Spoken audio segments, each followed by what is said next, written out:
Actually मैं क्या था ना कि मैं बहुत सेल्फ डिसिप्लिन पर्सन हूँ अपनी लाइफ में। डिस्ट्रैक्शंस होती हैं आपके सामने, डिस्ट्रैक्शंस हैं, आपको पता है। लोग अभी बच्चे क्या करते हैं, इंस्टाग्राम स्क्रॉल करते रहते हैं, रील्स देखते रहते हैं।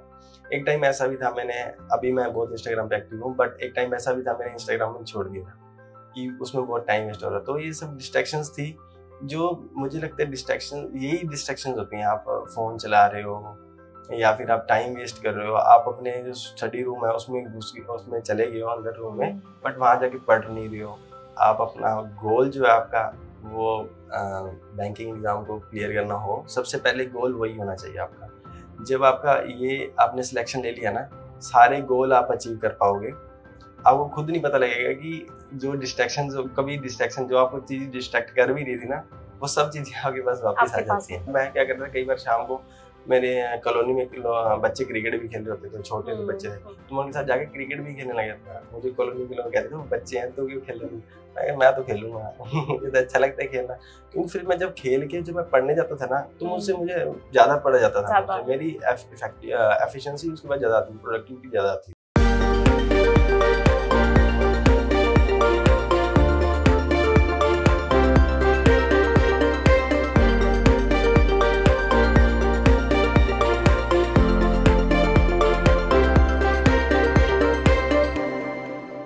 Hello everyone, welcome to another episode of Chamomile Tea with Toppers, an initiative by Unacademy। मेरा नाम है निमिषा बंसल और मैं बैंकिंग एग्जामिनेशंस में इंग्लिश सब्जेक्ट पढ़ाती हूँ। आज हमारे साथ हैं रोहित वलेचा, जिन्होंने SBI PO, IBPS PO और IBPS क्लर्क एग्जामिनेशंस एक ही बार में क्लियर किए हैं। तो आइए मिलते हैं और उनकी स्ट्रैटेजीज को समझते हैं। हेलो रोहित, कैसे हैं आप? बढ़िया मैम, आप कैसे हो मैम? मैं बहुत अच्छी हूँ।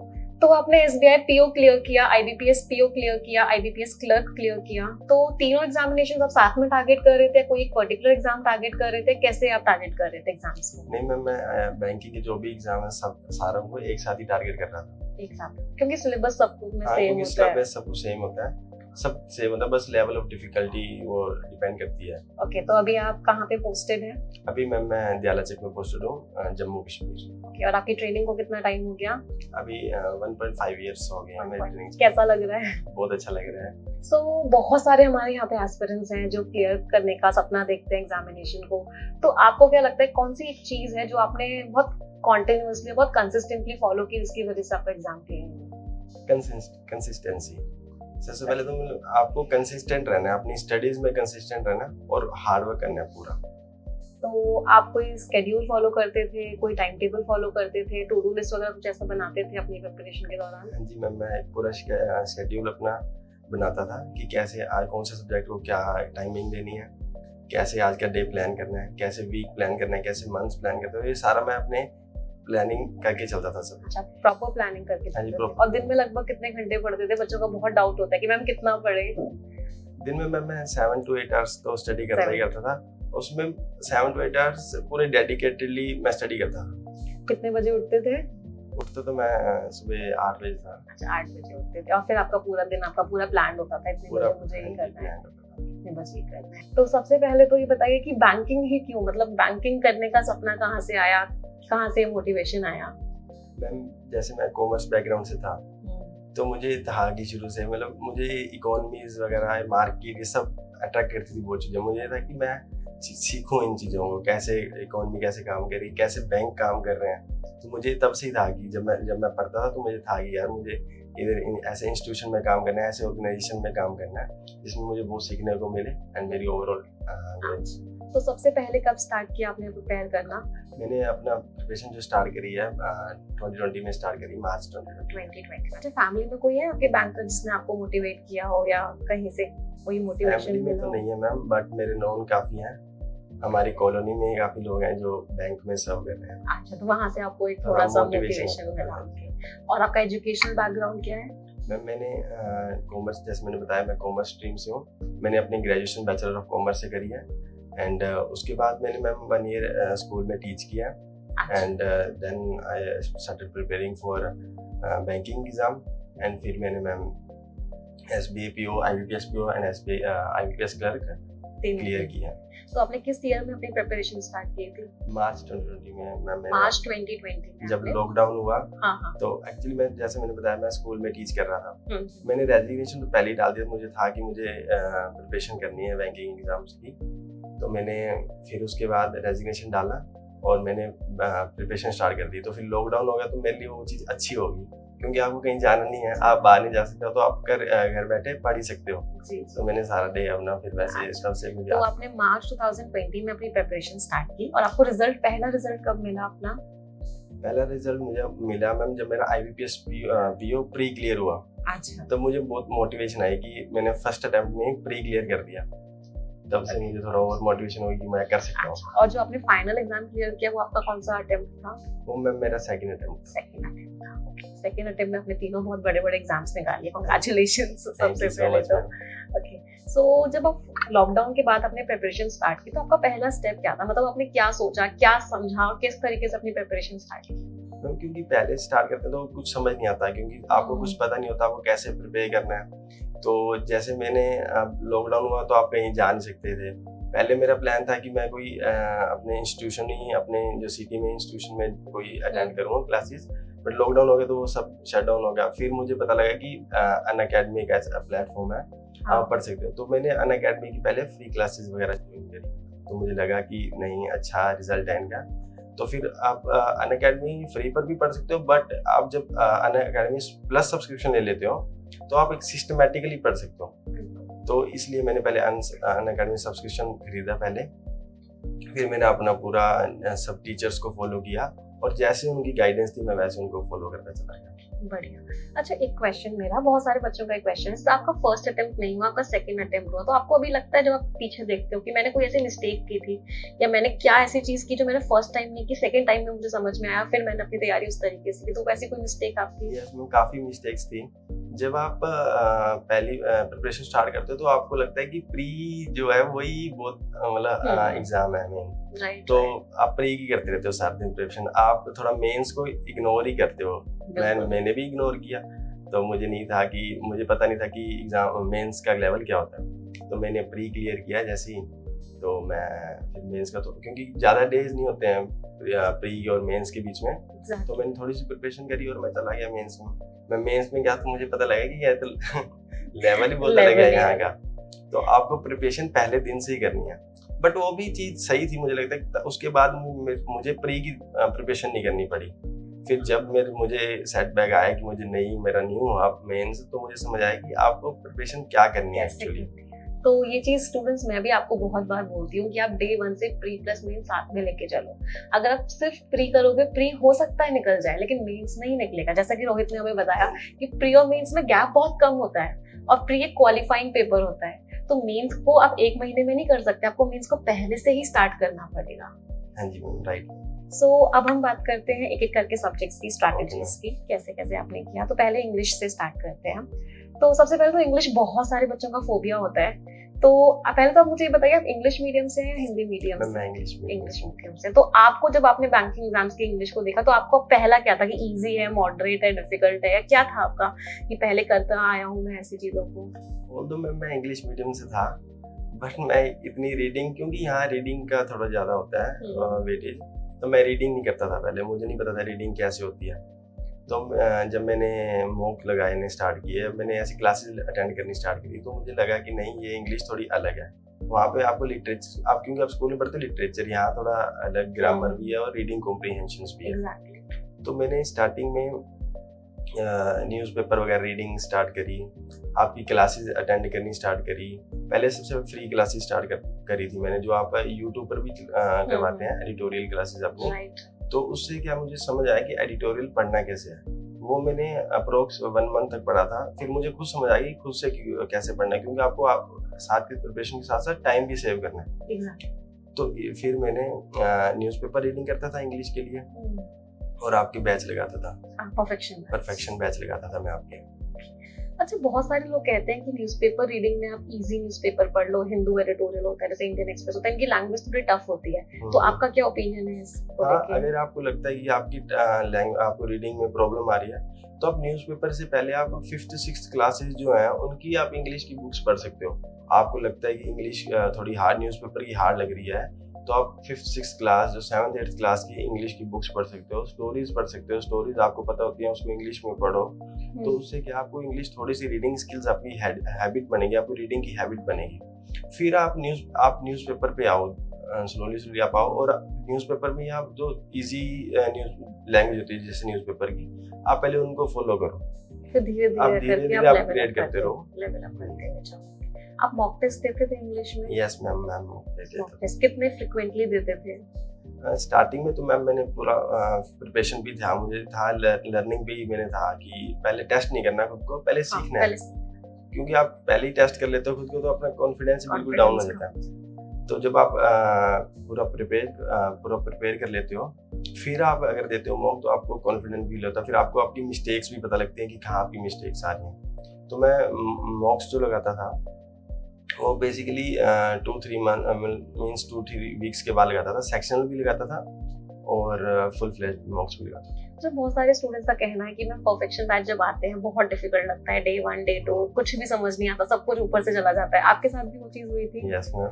तो आपने कैसे कंसिस्टेंसी मेंटेन करी, आपने कैसे अपने आप को मोटिवेट किया कि नहीं मुझे रोज आना ही आना है क्लास में? कितने दिनों बाद आपको इम्प्रूवमेंट देखने को?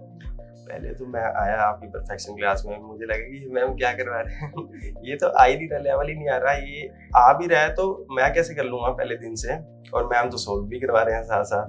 तो आपको लगता है कि बच्चे राइट क्वेश्चन भी कर रहे हैं तो मैम टेस्ट भी ले रहे हैं साथ साथ, तो मुझे लगता था मैं तो बहुत पीछे रह जाऊंगा इनसे, बच्चे इतनी देर में कर लेते हैं।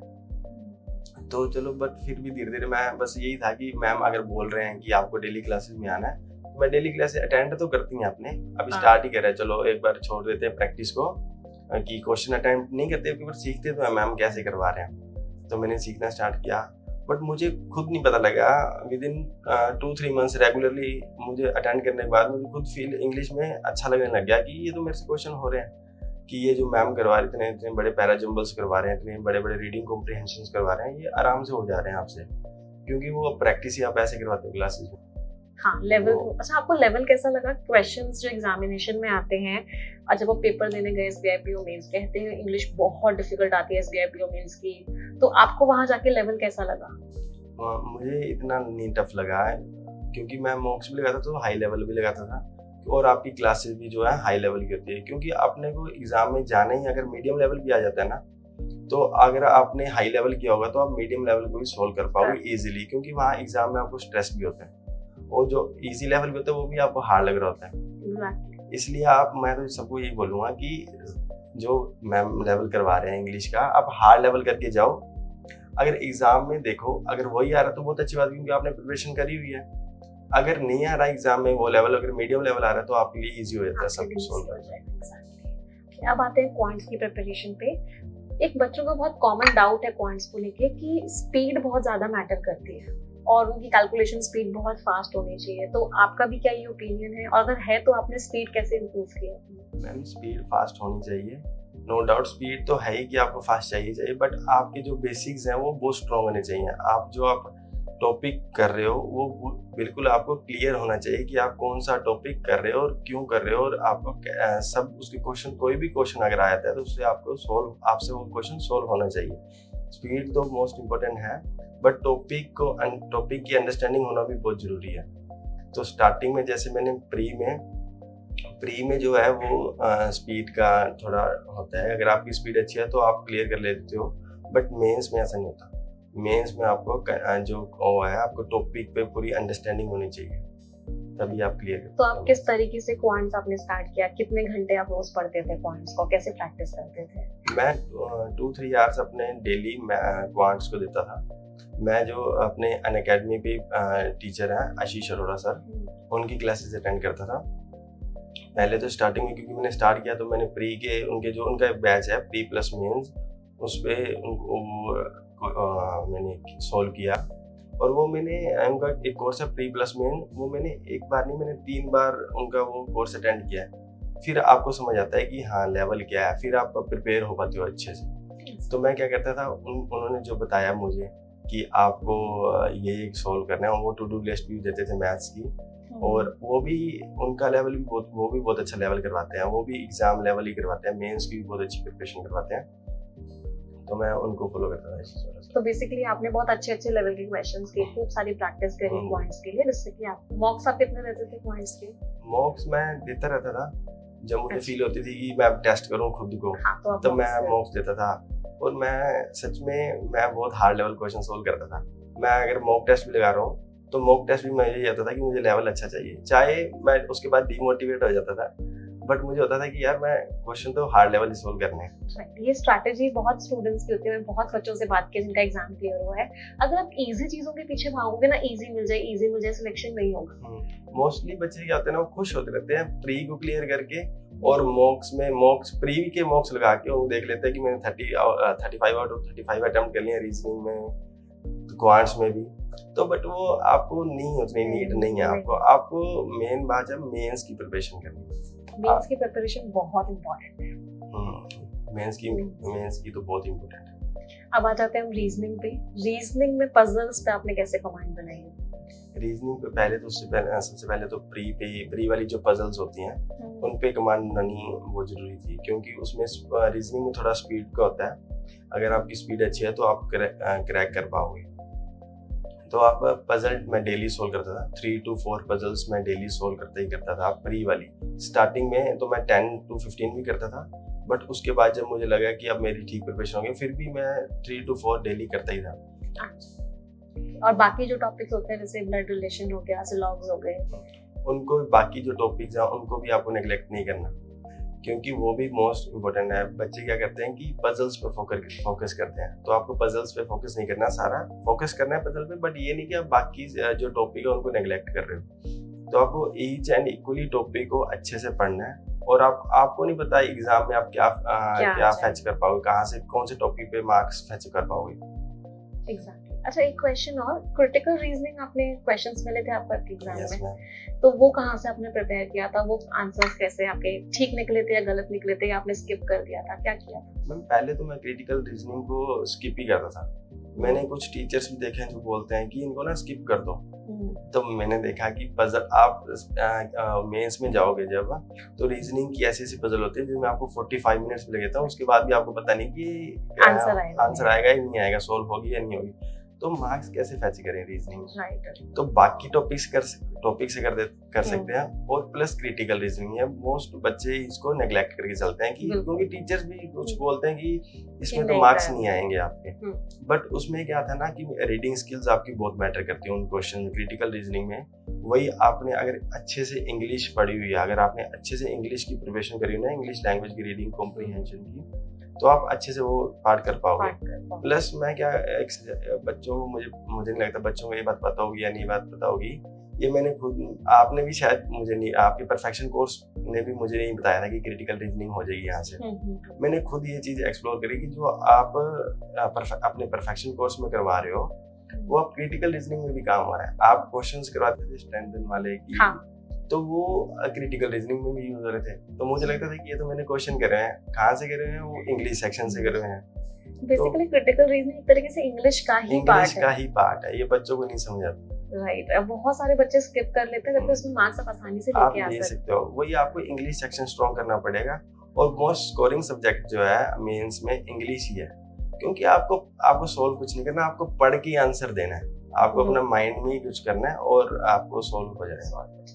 अच्छा, डिस्क्रिप्टिव राइटिंग भी आपने दिया होगा, तो उसकी प्रिपरेशन कैसे की थी और उसमें आपका क्या एक्सपीरियंस था जब आप डिस्क्रिप्टिव राइटिंग में दे रहे थे? डिस्क्रिप्टिव राइटिंग में मैं क्या फॉलो करता था, उससे पहले सबसे पहले आपकी रीडिंग्स अच्छी होंगी तो ही आपके मन में थॉट्स आ पाएंगे, उनको आप राइट कर पाओगे। तो रीजनिंग इसमें जो अपने इंग्लिश सेक्शन के राइटिंग सेक्शन में मैं क्या करता था, मैं बिल्कुल बेसिक लेवल पे चला गया।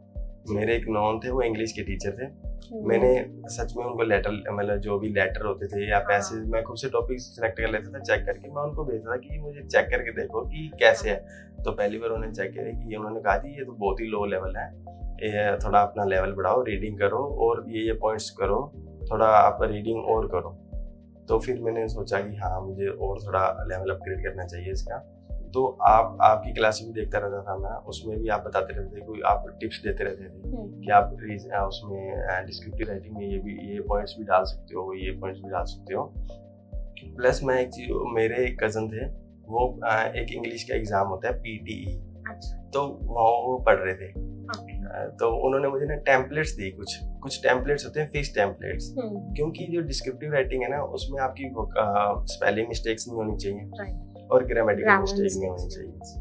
आप इंग्लिश के अच्छे से, अगर आप इंग्लिश लिख पा रहे हैं तो अच्छा है, मतलब उसके कंटेंट जो लिख पा रहे हैं उससे रिलेटेड कंटेंट लिख दो आप, तो आपका वो सेक्शन क्लियर हो सकता है। तो मैं क्या करता था, वो टेम्पलेट्स अपने जो PT इंग्लिश सेक्शन की थी वो वहाँ से टेम्पलेट्स उठा के उसमें यूज कर लेता था, और उसमें जो टॉपिक का नेम होता था वो उसमें टॉपिक के नेम में फिक्स कर देता था। आपको याद है क्या टॉपिक आया था एग्जाम में? अब तो मैं भूल गया। आई थिंक 2 साल हो गए। राइट। क्योंकि ये IBPS PO और SBA PO एक ही टाइम पे हुए थे, तो मैं तो क्वेश्चन भी भूल जाता हूँ कि टॉपिक भी भूल जाता हूँ कि कौन से होता है। और मैं तो दोनों इंटरव्यू दिया ना, तो मैं तो इंटरव्यू क्वेश्चन ही भूल जाता हूँ कि मेरे को SBA में पूछा था या IBPS PO में पूछा था। राइट। अच्छा, अब बात करते हैं GA की। तो पहले तो आपने GA की तैयारी पहले से ही स्टार्ट कर दी थी या प्री एग्जामिनेशन के बाद में स्टार्ट की थी? सबसे पहले तो मुझे GA बहुत टफ लगता है। मुझे ना पढ़ना बहुत टफ लगता है कि आपको रिटेन करना है, आपको याद करना है, आपको रट्टा लगाना है, क्योंकि उसका कुछ सोल्यूशन है नहीं कि आपको पढ़ना ही है डेली और आपको माइंड में रखना ही है और रट्टा लगाना है बस। तो मुझे सबसे हार्ड GA लगती थी। मुझे मैथ्स, रीजनिंग, इंग्लिश नहीं हार्ड नहीं लगती थी, GA हार्ड लगती थी, क्योंकि मैं पढ़ना बहुत औखा लगता था सुबह उठ के। और उसमें क्या करता था ना, मैं GA में मैं डेली अपनी सुबह क्लास अटेंड करता था। अपना कपिल काटपल सर है, उनकी क्लासेस अटेंड करता था सुबह डेली बेसिस पे, और उसकी रिवीजन करता रहता था। दिन में मैं 2 बार, एक बार सुबह पहले उनकी क्लासेस अटेंड कर ली, फिर दोपहर के समय जो उन्होंने PDF भी दे देते थे वो PDF रिवाइज कर ली, फिर रात को सोते समय फिर PDF रिवाइज कर ली, फिर सुबह उठ के नेक्स्ट डे वो अनअकैडमी के प्लेटफॉर्म के ऊपर ही टेस्ट लेते हैं। तो सुबह उठ के वो टेस्ट भी देना मैंने, तो उससे क्या होता है फिर आप रिटेन कर पाते हो। इतनी बार आप देख लोगे, पढ़ लोगे। प्लस आप न्यूज़पेपर भी रीडिंग कर रहे होते हो, तो उसमें क्या होता है कि करंट अफेयर्स तो न्यूज़पेपर से ही कवर हो जाते हैं। तो फिर आप रीडिंग करते हो, तो आपके न्यूज़पेपर रीडिंग करते हो तो करंट अफेयर्स और रीडिंग स्किल्स आपकी दोनों इंप्रूव हो जाती है। अच्छा, बैंकिंग अवेयरनेस के लिए आपने क्या किया? बैंकिंग अवेयरनेस की उनके कोर्सेज थे, क्योंकि बैंकिंग अवेयरनेस, मैं कॉमर्स बैकग्राउंड से था तो मेरे लिए बहुत ईजी थी चीज़ें। और मुझे कॉमर्स में मैं अच्छा ही था, अकाउंट्स वगैरह, बैंकिंग सब मुझे आती थी पहले से। और बट मैं एक बार तो मुझे ब्रशअप तो करनी थी, क्योंकि आप भूल जाते हो तब। बिल्कुल भूल जाते हो, रिवीजन चाहिए। अच्छा, इंटरव्यू एक्सपीरियंस आपका कैसा रहा? पहले तो आपका इंटरव्यू हिंदी में हुआ या इंग्लिश में हुआ? इंटरव्यू में ऐसा कुछ नहीं होता कि इंग्लिश में होगा या हिंदी में होगा। इंटरव्यू आप बाइलिंगुअल भी दे सकते हो, और जिसमें आप कंफर्टेबल हो उसमें दो, आप हिंदी में भी दे सकते हो। इंटरव्यू में एक्सपीरियंस मेरा बहुत अच्छा था। आपने किस में दिया, हिंदी में दिया? मैंने बाइलिंगुअल। मतलब क्वेश्चन अगर सामने से हिंदी में आ रहा है तो हिंदी में रिप्लाई दे, तो सामने से इंग्लिश में आ रहा है तो इंग्लिश में क्वेश्चन दे रहा हूं। क्या कुछ याद है इंटरव्यू एक्सपीरियंस क्या? हाँ, SBA का थोड़ा काफी याद है। तो क्या होता ये है कि मुझे रिपोर्टिंग टाइम होता है सुबह का 11:30 का, तो मैं चला जाता हूँ। हमारे चंडीगढ़ में है SBA का चंडीगढ़, वहाँ हुआ था इंटरव्यू, तो मैं पहुँच गया 11:30। तो मैं बैठा रहा, सुबह से बैठा रहा। मेरे रात को मेरे सबसे लास्ट नंबर मेरा ही था। और रात को 8:15 हो गए, 8:15 हो गए थे, तो मेरी बस थी अपने वापस सिटी के लिए, तो वो भी बस में मिस हो गई। तो फिर 8:15 पे मैं एंटर किया पैनल के अंदर, और 8:30 पे मैं निकला। और वो पैनलिस्ट इतना मतलब कंफर्टेबल करवाते हैं ना आपको। उन्होंने जाती पहले तो मैंने स्माइल करी, उन्होंने मेरे को स्माइल करी, कहते बैठो। तो बिल्कुल उन्होंने मतलब ऐसा फील ही नहीं करवाया कि इंटरव्यू चल रहा है। उनको मुझे ये लगा कि मैं सिर्फ उनसे बातें करने आया हूँ और बातें कर रहा हूँ। उन्होंने इतना मुझे कंफर्टेबल फील करवाया कि आप चंडीगढ़ घूमो। मैंने उनको इवन ये बहुत, मुझे नहीं लगता है मुझे बतानी चाहिए थी, नहीं बतानी चाहिए थी, मैंने उनको बता दिया कि सर मेरी बस भी मिस होगी। तो आगे से हंसने लग गया, क्योंकि उन्होंने खुद ने कहा कि अरे 8:15 हो गए, अभी तक भी बच्चे पेंडिंग है। तो मैंने बताया कि सर मैं लास्ट ही हूँ। तो कहते आप लेट हो गए होंगे, तो मैंने बता दिया यार सर मैं लेट तो हो गया, मेरी बस भी मिस हो गई है। और वो इतने अच्छे हैं और वो बहुत अच्छे लेवल पर हैं हमें। अब जैसे मैं जॉब कर रहा हूँ, मुझे पता लगा कि बहुत अच्छे लेवल पर थे। और उन्होंने बोला कि अगर आप लेट हो रहे थे तो हमें बताते, आप पहले इंटरव्यू करवाए थे। तो ये बच्चे जो इंटरव्यू से डर जाते हैं ना, तो मैं ये कहना चाहूंगा आप डरो मत। वो खुद उन्होंने आपको सिलेक्ट करना ही है, उनको तो चाहिए ही कि उनको तो स्टूडेंट्स चाहिए ही, उन्होंने सिलेक्ट करना ही है। बट ये आपको थोड़ा उनको कॉन्फिडेंस दिखाना है कि नहीं मैं बातें कर सकता हूँ, मैं बोल सकता हूँ, आपको अपनी पर्सनैलिटी दिखानी है। अच्छा, एक क्वेश्चन जो बहुत सारे बच्चों का आता है इंटरव्यू में कि ज्यादातर क्वेश्चंस आपसे बैंकिंग के या करंट अफेयर्स के पूछे जाते हैं या आपकी पर्सनालिटी को जज करने वाले क्वेश्चंस पूछे जाते हैं, आपका एक्सपीरियंस क्या था? ओके, पर्सनैलिटी इसमें इंटरव्यू में क्या होता है कि सारी चीज़ों को भी देखा जाता है, बैंकिंग के भी चेक करते हैं कुछ, क्योंकि आपको बैंक में आना है तो आपको बैंकिंग अवेयरनेस को चेक करेंगे ही करेंगे। प्लस आपकी जो ग्रेजुएशन है, जो आप ग्रेजुएशन में पढ़ के आए हो, वो भी चेक करेंगे कि आप क्या पढ़ के आपने सीरियसनेस के साथ थोड़ा पढ़ा है नहीं। प्लस पर्सनैलिटी पर बहुत क्वेश्चन होते हैं, आपकी फैमिली पर, आपकी सिटी पर, आपकी सिटी में क्या है, आपकी खुद की पर्सनैलिटी पर, आपको खुद को क्या अच्छा लगता है, आपकी क्या हॉबीज हैं, ये सब। तो मतलब बहुत सारे क्वेश्चंस लाइफ से रिलेटेड, बेसिकली आपको कॉन्फिडेंस लेवल चेक करना होता है, आपके एक्सपीरियंसेस चेक कर रहे होते हैं कि क्योंकि जिस पोजीशन पर आपने जाना है आप उसके लिए सूटेबल हो या नहीं। आप अपनी पर्सनैलिटी खुद कैसे उनको आपको अपनी स्टोरी बतानी है उनको, फिर वो 15 मिनट्स या 10 मिनट्स जितना भी आपका इंटरव्यू चलता है और वो आपको मार्क्स देंगे। और मुझे लगता है मेरे सिलेक्शन में इंटरव्यू का बहुत इंपॉर्टेंट है, क्योंकि मुझे अच्छे मार्क्स मिले बहुत इंटरव्यू में, और मुझे लगता है मुझे इंटरव्यू के मार्क्स से ही आज सिलेक्शन मिला। राइट, तो इंटरव्यू के लिए बहुत ज्यादा परेशान नहीं होना है, बस कॉन्फिडेंट रहना है, थोड़ा सा अपने कम्युनिकेशन स्किल्स पे वर्क करना है, क्योंकि कम्युनिकेशन बहुत इंपॉर्टेंट है कि आप अपनी बात पहुंचा कैसे रहे हो सामने वाले तक। आप लोग मेंस का एग्जाम क्लियर करके आए, उसका मतलब आपको नॉलेज तो है, उनको भी पता है कि आपको नॉलेज है कि आपने प्री और मेंस दोनों क्लियर कर लिया। अब वो बस ये चेक करना चाहते हैं कि आप अपनी बात को सामने कितने अच्छे से रख सकते हो। यही उनको पता है कि आप मेंस करके आ रहे हो तो आप कैपेबल तो हो, राइट, बट आपकी पर्सनैलिटी कैसे दिखाते हो उनको, कैसे आप अपने खुद को कैरी करते हो, कैसे उनसे बातें करते हो, कैसे आप कॉन्फिडेंस के साथ उनसे कुछ भी बात कर लो, वो आप सुनते हैं, वो आपकी बात भी सुनते हैं। आप अगर आगे से बोलोगे ना, कुछ आप बताना चाहते हो तो वो सुनेंगे आप। तो मतलब ओवरऑल आपका इंटरव्यू एक्सपीरियंस बहुत अच्छा था इंटरव्यू एक्सपीरियंस तो मेरा। टी लीजिए। Thank you.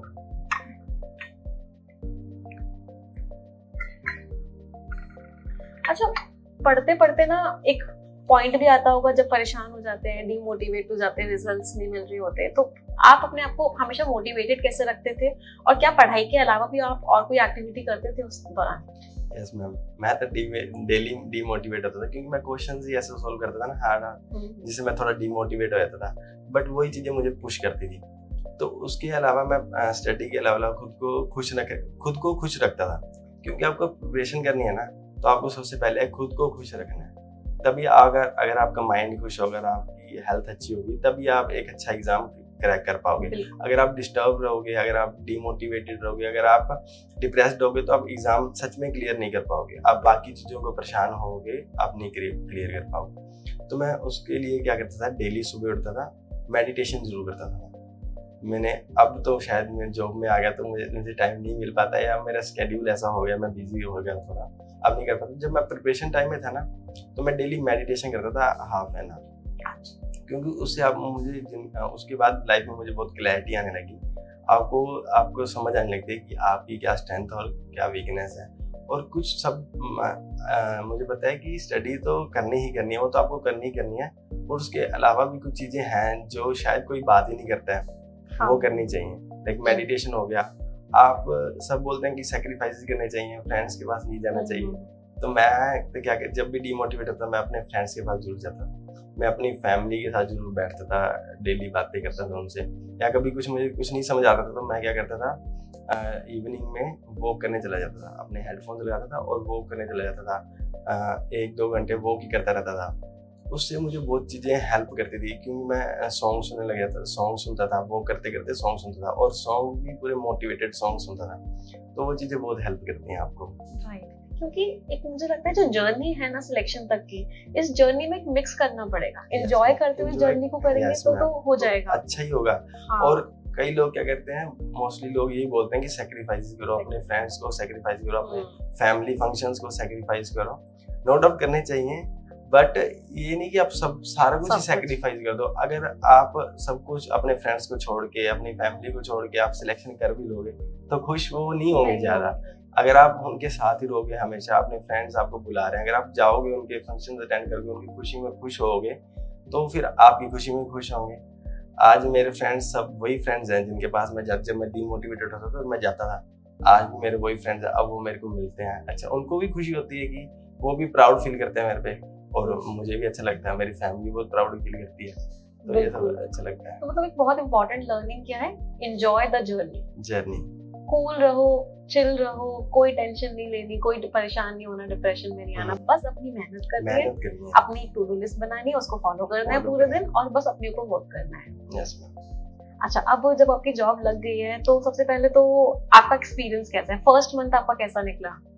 फर्स्ट मंथ बहुत अच्छा निकला।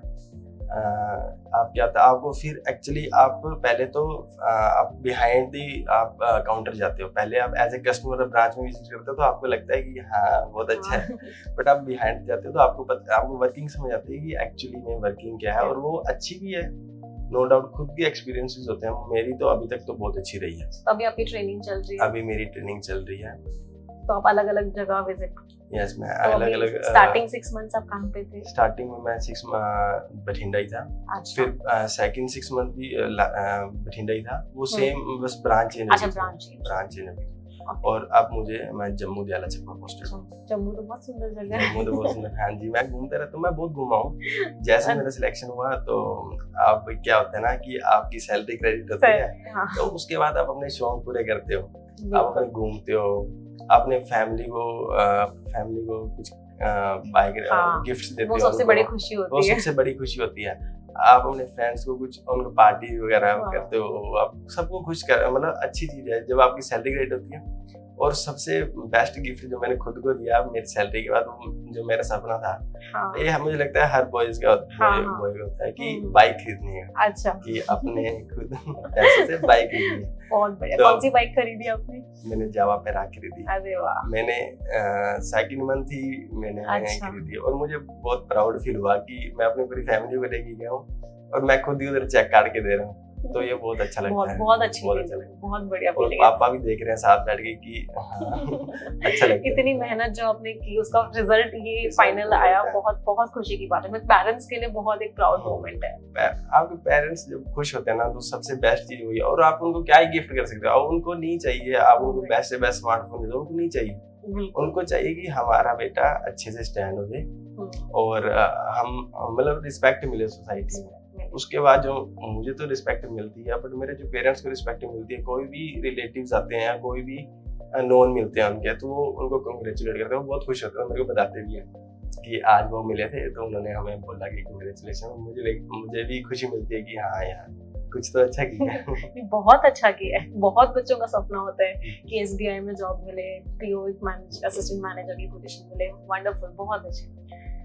और कोई चीज जो आप शेयर करना चाहते हैं प्रिपरेशन के दौरान, कोई ऐसी चीज जो आपके लिए सबसे बड़ी लर्निंग थी आपकी, और आप स्टूडेंट्स को बोलना चाहते हैं कि ये चीज मैंने सीखी और ये चीज आपको भी जरूर करनी चाहिए? कि ना, आपको अपना खुद का शेड्यूल बनाना है।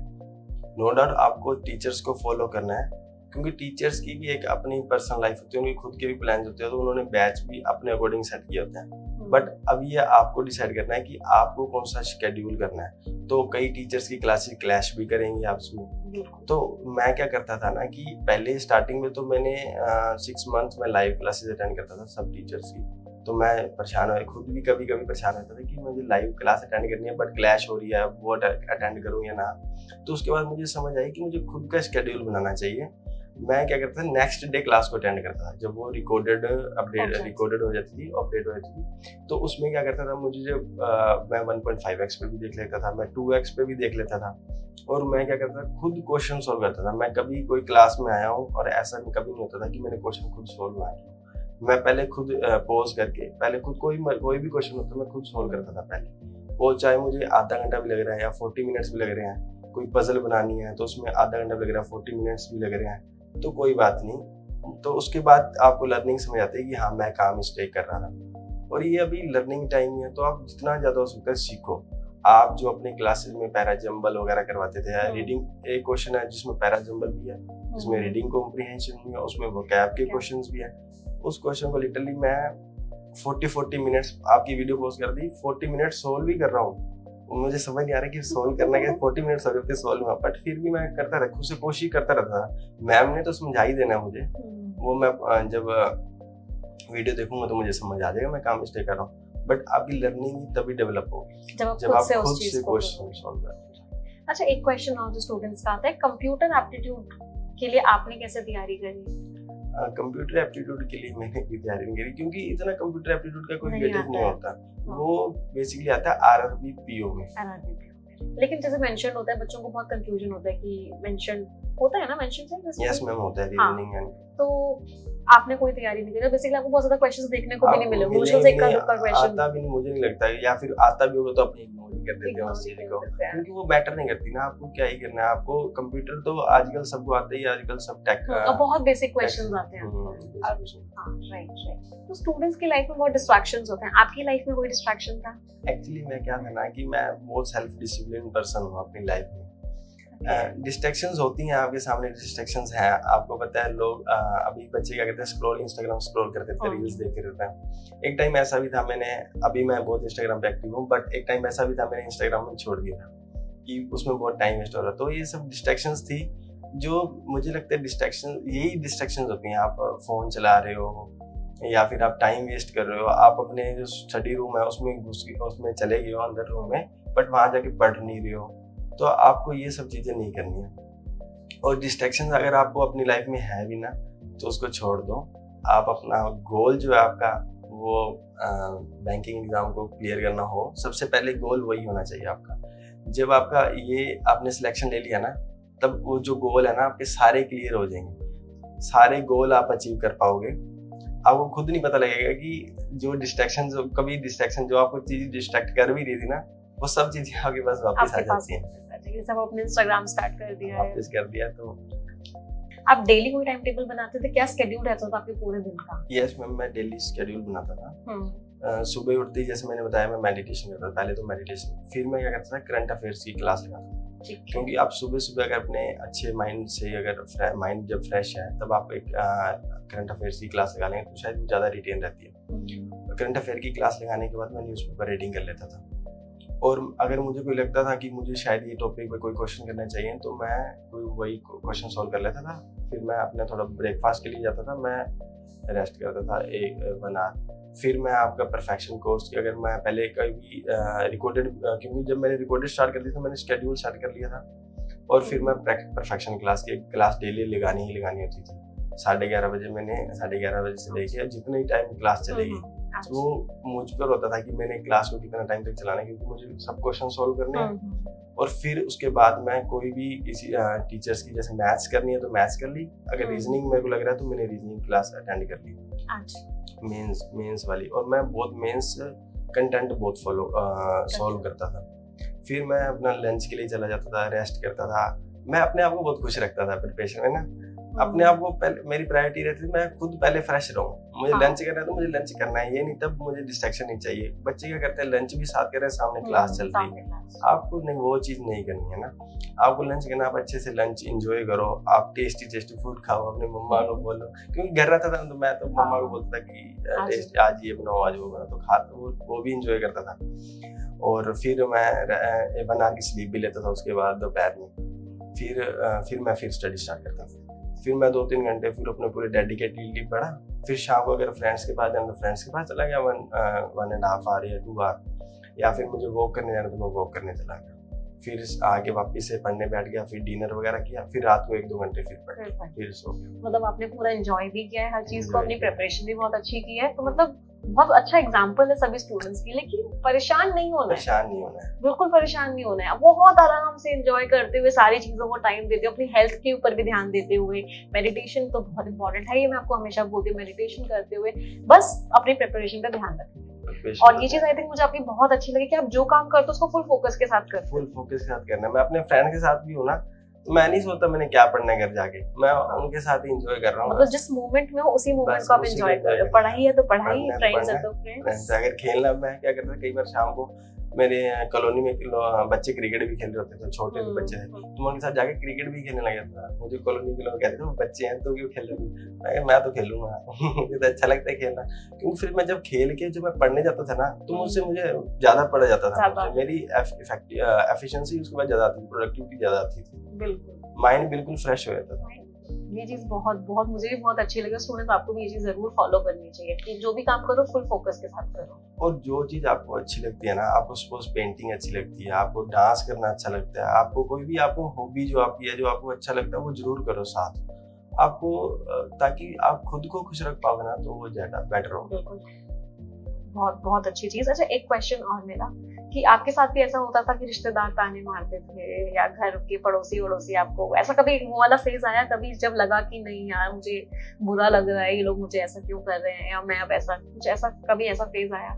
एक्चुअली ना मेरी लाइफ में थोड़ा अपोजिट था। अच्छा। मुझे मेरे जो रिलेटिव्स हैं या फ्रेंड्स हैं या फैमिली हैं, जो मेरे टीचर्स थे स्कूल के, उनको मेरे पे ज्यादा कॉन्फिडेंस था, मुझे खुद पे इतना कॉन्फिडेंस नहीं था। अच्छा। तो वो मुझे बहुत मोटिवेट करते थे। उन्होंने ही मुझे बोला कि आप करो ना, प्रिपरेशन करो। कभी मैं मतलब कभी मुझे फील करता था तो मैं उनकी बातें सोच लेता था, उन्होंने मुझे कभी ना कभी कुछ बोला होगा कि अच्छी चीजें बोली हो तुझे जीवन को। और मेरे सब रिलेटिव्स को, सब अपने पेरेंट्स को और मेरे फ्रेंड्स सबको यही लगता था कि ये तो क्लियर कर ही देगा, क्योंकि मैंने तो भी कर रहा हूँ और ये कर लेगा क्लियर। आप पे तो मतलब मेरी हमेशा life से विश्वास। हाँ, तब स्कूल में भी बहुत अच्छे स्टूडेंट हुए थे? स्कूल में ना एक्चुअली मैं पहले तो 10th तक तो बिलो एवरेज था, मैं अच्छा। नहीं पढ़ता था, 10th तक नहीं पढ़ता था। बट ना 11th में जो मेरे टीचर्स मिले ना, जिन्होंने मुझे कॉमर्स पढ़ाई, कॉमर्स जब स्ट्रीम चूज करी, तो उन्होंने मेरी लाइफ कम्प्लीटली चेंज कर दी। मैं आज उनको अपना थैंक्स करता हूँ।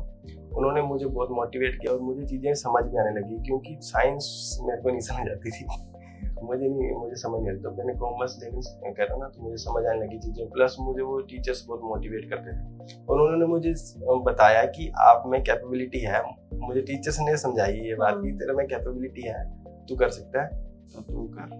मतलब 10th तक आप थोड़ा सा Below बिलो average एवरेज था, ही below चल रहे थे, average बट था उसके मैं। बाद आपकी लाइफ में अवेकनिंग हुई और हाँ। मोटिवेशन मिला और चीजें अच्छी हुई। तो ये तो बहुत सारी एकेडमिक बातें हो गई। अब थोड़ा सा फन की तरफ मूव करते हैं। तो I will ask you some questions, rapid fire करते हैं, आपको आंसर देना होगा। ओके मैम, ठीक है, ready? Yes I am ready. Let's start.